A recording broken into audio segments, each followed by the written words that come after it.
Namaskar. I'm Dr. Nalini Avinash Wagmare, working as an assistant professor at Kerak Maharashtra Vidyapith. This is my brief introduction. Today's our topic is related to League of Nations. So after the First World War, which took place in 1914 to 1918, the Paris Peace Conference took place. Under the Paris Peace Conference, various treaties signed. At that time, we know that Weimar Republic of Germany signed the Treaty of Versailles in 1919. Then Treaty of Saint German by Austria. Then Treaty of Nîmes by Bulgaria. Again, the Treaty of Tirana, Hungary, and the Ottoman Empire Treaty of Sevres, which signed by the Turkey. So here in this lecture, I only directly explain related to treaty of related to League of Nations and its aims, objectives, as well as nature of League of Nations, as well as its humanitarian work, its political works, as well as why this League of Nations was failure one. So as we all know that in our last lecture, we have studied the First World War. After First World War, then in the time, the Woodrow Wilson argued that we establish the, under his 14 points, in the last point, he wanted to argue that the establishment of the League of Nations. So what is the good result of this First World War? We see that a good fruit of the events of the First World War was the League of Nations, even though the League could look back for the earlier concerted efforts made by states for preventing war. This was the first great and serious attempt in history to provide the world with a feasible and permanent organization for the prevention of war. None of the earlier organizations had such an elaborate constitution with its workable organs and institutions for the maintenance of peace on a permanent basis. So, this is the first in the history that League of Nations was established.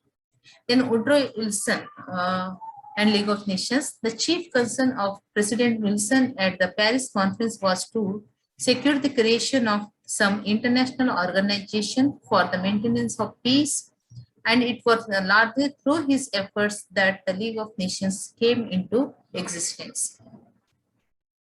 The League of Nations, when it came into existence, a commission of 19 members was set up under his chairmanship. On 14 February 1919, a tentative draft of the peace conference as a whole for its consultation. On 28 April 1919, the revised document was adopted unanimously at a plenary session of the conference.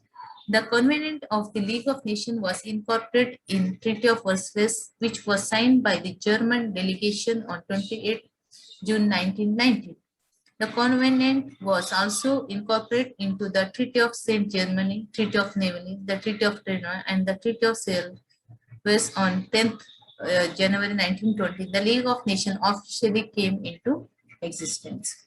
Its headquarters were set up at Geneva in Switzerland at that time. Then the League of Nations was not of a government of any kind, but an association of nations to promote international peace and security. For that purpose, this League of Nations was established. The members of League bound themselves to respect and preserve the territory of one another against the aggression. So when we study the First World War, what were the causes of First World War and the course of First World War, nature of First World War, when we studied that, we find that it is necessary to establish one of the organization. So in this time, what happened? Its main objective to prevent the war. So every member state undertook not to go to war without first offering the League the chance for the settlement of the dispute and not to declare war until 3 months had elapsed after the League had pronounced the verdict. In the event of any member resorting to war in violation of its obligation under the Covenant, the League was to recommend military measures sanctioned against the offending party. All treaties contrary to the League were to recommended the reduction of armaments armaments, to administer dancing and the SAR, and to supervise the mandated colonies. So in the League of Nations also, after the First World War, we know that the rules is the prevent war, maintain the peace and cooperation with one nation to another nation. That is the main objection we find here. Then membership, what type of membership in the League of Nations when after the First World War established this league? There were two kinds of members of the League of Nations. One is original and another one is non-original members. Then who were the original members? The original members were those states and dominions who had signed the Treaty of Peace, and those states who were invited to accede to the convention and actually acceded before 20th March 1920. As regards the non-original members, it was provided in the covenant that all full self-governing state, dominion or colony not named in the annex may be become a member of the League of if its administration is agreed to by 2/3 of assembly. So there are two types. One is permanent and another original or non-original memberships. Then the signing of the Treaty of Versailles in the Hall of Mirrors, Versailles, 28 June 1990, we will study related to Versailles Treaty and rise of Hitler and Nazism, that is in our next lecture. The League of Nations, the founder members quotas are here. The delegates, the big four who are founded as a member of this League of Nations. 70 delegates representing the countries which had brought about the collapse of Germany and her allies assembled in Paris. With each delegation, there were numerous advisors, assistants, and clerks. Of these, the big four are Woodrow Wilson of the United States, USA, then Lloyd George, the Prime Minister of Great Britain, Clemenceau, the Premier of France, and Orlando, Prime Minister of Italy, were the most outstanding, and they played a dominant role in working out the terms of peace. So map of territorial changes in Europe after the First World War as of 1923. Then what were the aims of the League of Nations? The main aim to prevent war, not to do once again such a big war which we have seen in the First World War. Then to organize peace. Then the third objective, to do special duties imposed by the peace treaties of 1990 to 1920 with various countries. Then the fourth one is to promote international cooperation in the fields where nations have common interest and amicable adjustment is possible. Instead of direct war, they have to adjust each other, come to compromise and talk and maintain the peace. That is the main objective of League of Nations.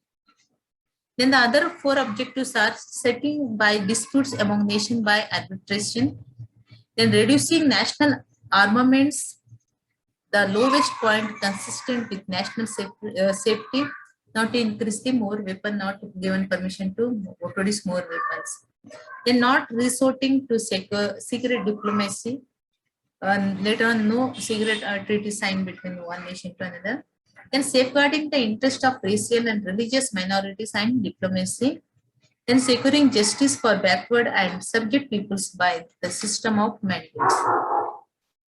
Then what was the nature of League of Nations? We know that here the League of Nations mentioned as a established for the world peace purpose. But in the real sense, what is the nature of this League of Nations is that not a world state or a super state, but an association of sovereign states. Means you group people involved and they established this one. It did not have any territory. There were no citizens or subjects over whom it could exercise control.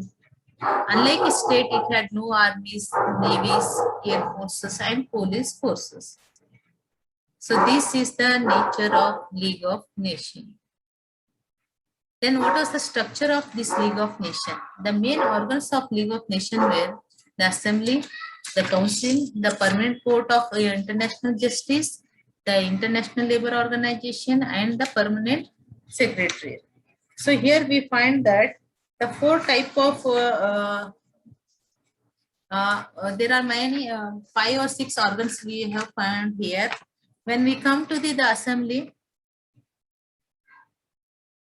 its function is that the assembly, which was the biggest organ of the League of Nations, consists of all members. Each state was entitled to one vote only, so it had the right of sending not more than 3 delegates.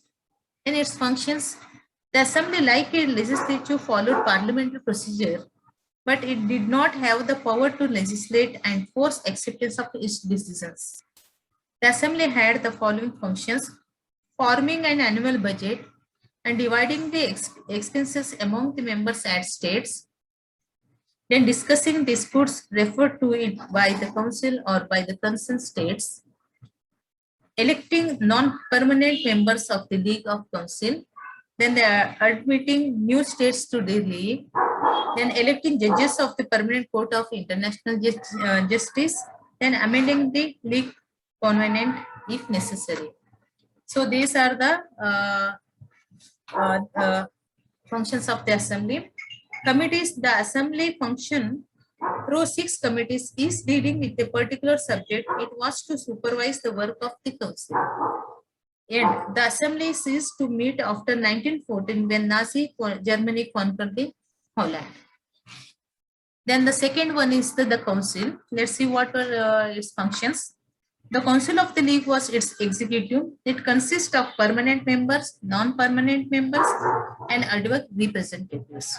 England, France, Germany, Japan, and Italy were permanent members. The USA kept out. The non-permanent members rose from 4 in 1926 to 11 in 1936. The Council was required to meet at least once a year. Then let's see what were its functions: inquiring into disputes, dealing with emergency situations, then planning reduction of armaments, executing arbitrary awards, etc. Then anonymity required on important decisions. It was dealt with any matter within the sphere of action of the League or affecting the peace of the world. So this is the function of the Council. Then the Permanent Court of International Justice. The Permanent Court of International Justice was opened on 15 February 1922 and it continued to work till October 1945 when it was superseded by the International Court of Justice. And the seat of the court was the Peace Palace at The Hague in Holland. Its judges were elected by the Council and the Assembly, and the League of Nations had no power to remove them. Then the powers and functions of there are 3 types of jurisdiction we find in the International Court of Justice. The court exercised its voluntary jurisdictions in case in which member states had signed an optional clause when the states in dispute voluntarily approached the court for adjudication. The court exercised compulsory jurisdictions only in cases in which member state had signed the optional clause to the court protocol. Here the court secured absolute jurisdiction as the states were bound to accept the compulsory arbitrations of the court. Then another function, the court exercised advisory jurisdiction when the League Council or the Assembly asked for legal advice on any matter referred to it. Though advisory opinion was not binding, in actual practice, it was accepted as valid. The court decisions of the court were binding only on the parties to the disputes and in respect of the particular case alone. There was a provision for appeal, although the court could review its own judgment in the light of the facts brought before it. Then the International Court of Justice, as well as the ILO, was an autonomous organ of the League of Nations. Its constitution was appended to the Treaty of Versailles and the other peace treaties. The International Labour Organization had a governing body which elected and controlled the director of the International Labour Office. The International Labour Office worked and functioned as the secretary for the International Labour Organization. It gathers and published information on labour legislation. It drafted legislation and conducted special inquiries and investigations. So, in distinct from the League, International Labour Organization was flesh of the League, flesh bound thereto by all the fibers of its being. Then last one, the permanent secretariat. The secretary of the League consists of the Secretary General, who was appointed by the Council with the approval of the Assembly and such other staff as was required for its function. The Secretary was located at Geneva. The members of the League were required to pay for the expenses of Secretariat in certain proportions. So these are the structure and working of the League of the Nations. Some other organizations also there in the League of Nations. Its main functions. The main function of League of Nations was to avoid wars and maintain the peace of the world. A check was to be put on armaments. The size of the armies was to be reduced to such an extent that those were sufficient for the maintenance of law and order and defense from foreign aggression. Provision was made for collective action against the state which dare to violate the provisions of the Covenant of the League of Nations. Then provision was also made for the enforcement of economic sanctions against the aggressor country. So these are the few structure and work of the League of Nations and its functions.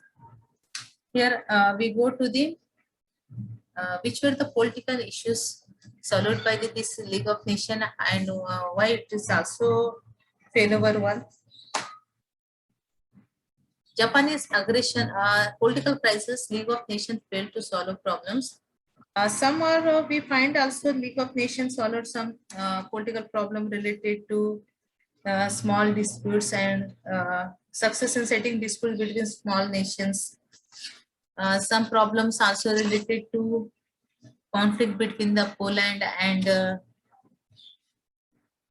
Lithuania, dispute between England and France, as well as the council called upon Greece to withdraw her armies from the Bulgaria. Similarly, it was successful setting dispute between Turkey and Iraq also.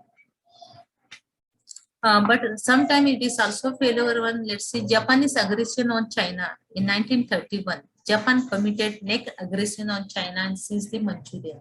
So here League of Nations was failure one. Then Italian aggression Ethiopia when Benito Mussolini, its dictator, attacked and annexed Ethiopia in 1934 and 35. Destruction of the Spanish Republic. Germany and Italy destroyed the Republic of Spain. Here the League of Nations was failure one. Then Hitler's open acts of aggression. He attacked Austria, Yugoslavia and Albania. Then Stalin's aggression. Stalin invented Finland and joined the hands with Hitler to conquer the Poland. So in this extent, the League of Nations was failure to solve the political problems. But here also we find some meritorious service in the social and humanitarian field, the League of Nations done. The League set up in 1923, the health organization with the health committee and a secretariat. It did a lot of useful work by organizing action against malaria, smallpox, leprosy, rabies, cancer, tuberculosis, heart disease, etc. It helps research in medicines. It organized technical conferences.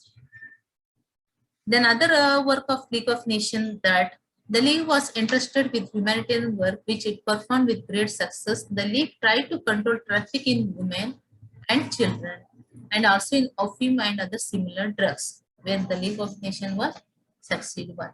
It also worked well in the field of Child Welfare Committee of the League, made a scientific study of problems connected with the child welfare.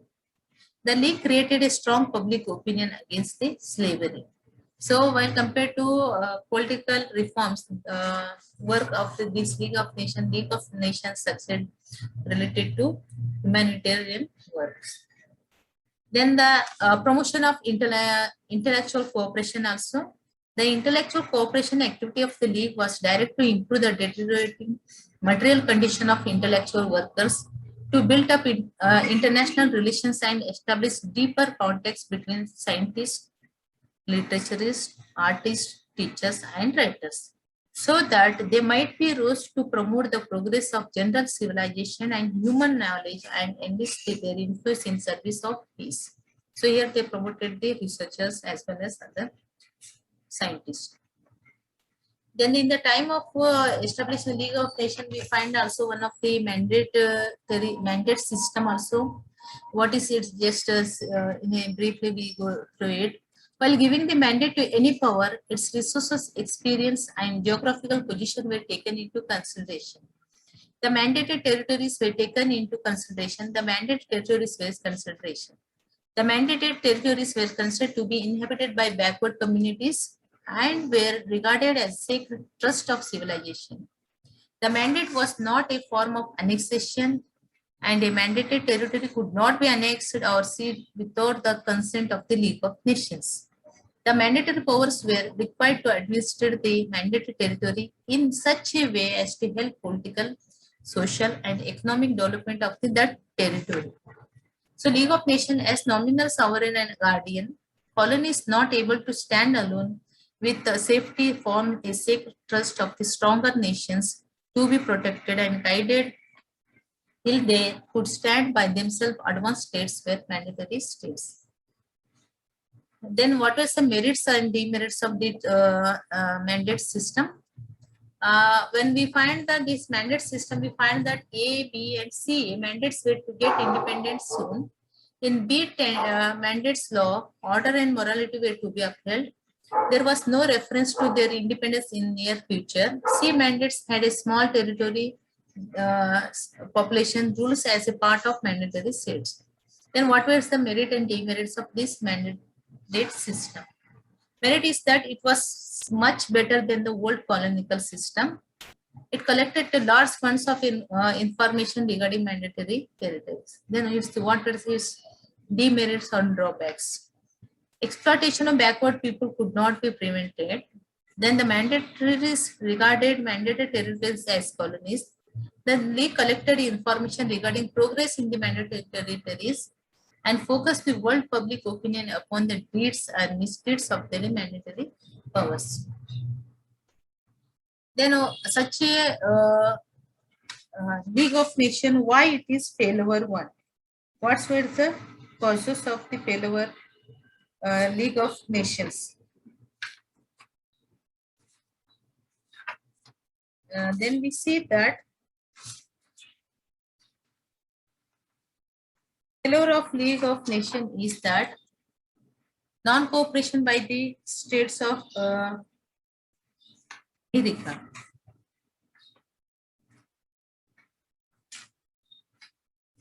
The League did not command the membership of the important states. The United States, the Soviet Union, Germany were not its original members. That is one more reason it's a failure one. Second is that the League of Nations as a part of the Treaty of Versailles. The Treaty of Versailles signed with the Germany, so it is also a thing that it's a humiliating treaty, and the League of Nations is also there. So that's for its very inception, the League was dogged with misfortune. It was tied with the Treaty of Versailles and was naturally part of peace settlement of 1990. As such, it was looked upon as an association of victors by the English. That is the one more reason it's for failure. Then non-adherence of the principles of collective security by the several nations. Even we also find that the differences among the members. Here the League of Nations was dominated by Britain and France, and consequently the other states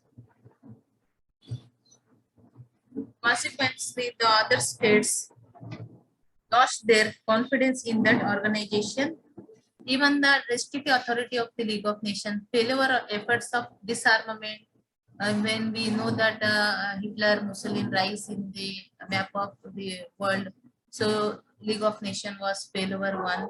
Even we find that the economic depression, 1929, the Great Depression took place in the world. That is also one more reason to failure of the League of Nations, as well as the rise of the dictatorship, that is the Hitler and Mussolini rise in the world, and they have captured the more and more power in their hands. and it is the major reason the League of Nations also failure on even the appeasement policy of this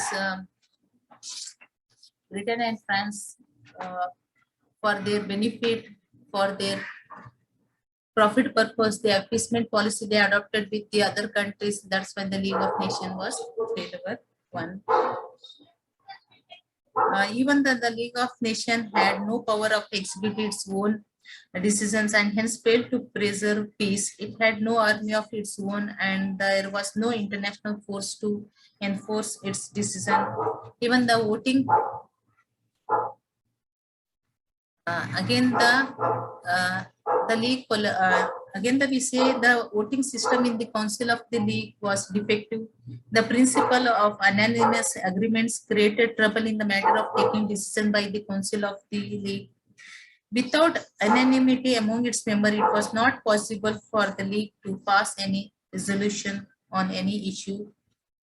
Finally, the big powers which had an effective voice in the league continued their imperialist policies, which were the root cause of international rivalry later on. Even then, the league could not check the race for armaments. The league collapsed in 1939 when Germany invaded Poland on April 19, 1946. The league officially closed its shutters. The property and the agency of League of Nations were acquired by the United Nations organization. When we study the Second World War, then after Second World War establishment of UNO, that time detailed case study related to this one.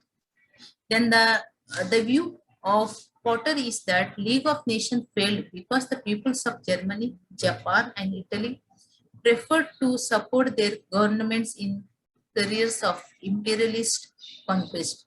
And the peoples of Britain, France, and United States discouraged their governments from taking effective action early enough to stem the tide of Axis aggression.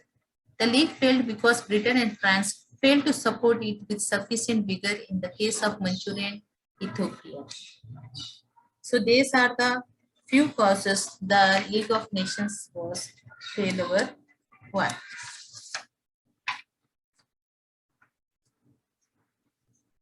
Even the small states lost their faith in the effectiveness of the League of Nations to save them from aggression.